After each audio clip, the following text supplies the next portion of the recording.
Now, if you see his character, it's very interesting to watch. He's a child and is entirely dedicated to his mother. He doesn't know any other God, anything else. Complete dedication. But is it so with us? There also sometimes I find some Sahajogis are lacking. They lack sincerity, loyalties. And I'm shocked sometimes at the periphery, they are like that. That means they have to ascend still. People who have worked with me, I have always tried to pay them sufficiently. There's no need to pay. Because after all, I have done so much for your building, your body. Why should I pay you? But I always pay sumptuously. I look after them, give them my loyalties to you and love cannot be challenged. But I find them being very selfish sometimes, extremely selfish. They'll do half the work, run away. Sometimes their problems, their own problems are much more important. Or they just try to find some excuse. So many Sahajogis are also like that. They are not sincere. Sahaja Yoga has given them so much. We have to always find out, are we sincere to Sahaja Yoga? What are we doing for Sahaja Yoga? What have we achieved and what are we doing? On the contrary, they become liabilities on Sahaja Yoga. Ganesha is never a liability on his mother.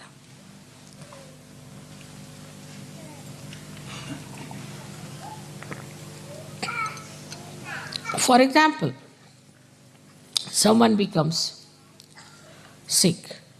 All right, Sahaja Yoga can help you.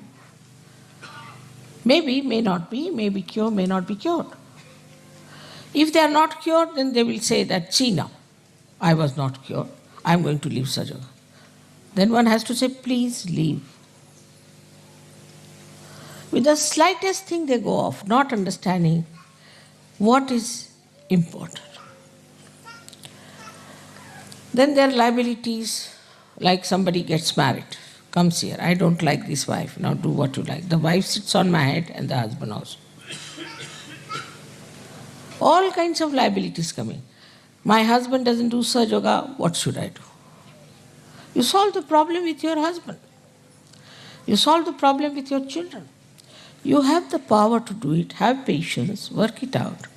They'll put us into cases, this, that. It is only Sahajogis who can harm Sahaja Yoga. Can you believe that? Nobody else can touch it. Unless and until a Sahajogi misbehaves, nobody can touch Sahaja Yoga. So we have many cases like that. I mean, they have seen my photographs, they have seen miraculous photographs, they have had realization, everything happened to them.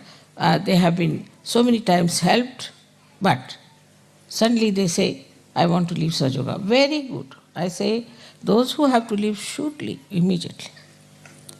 As it is, there's very little space left in the heaven. And no place for such half-hearted people.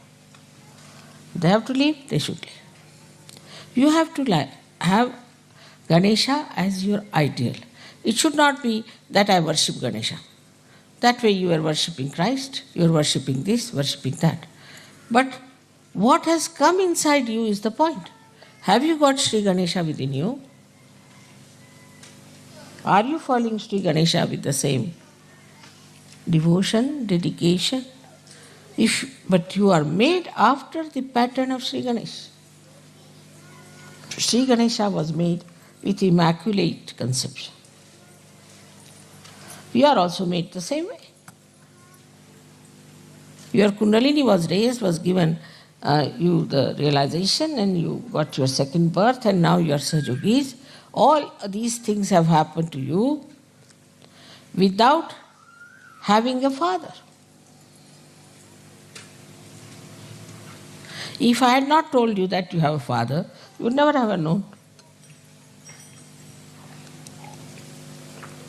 Like other gurus, you see, they don't want to give credit to anyone.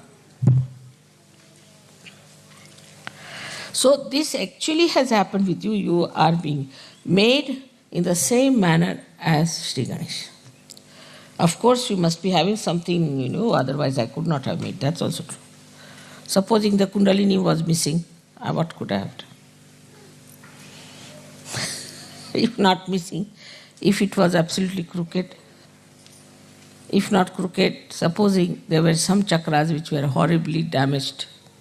So, you were also people just ready to have your realization that you were seeking it truly, that you had the pure desire to become Sahaja-yogis, no doubt.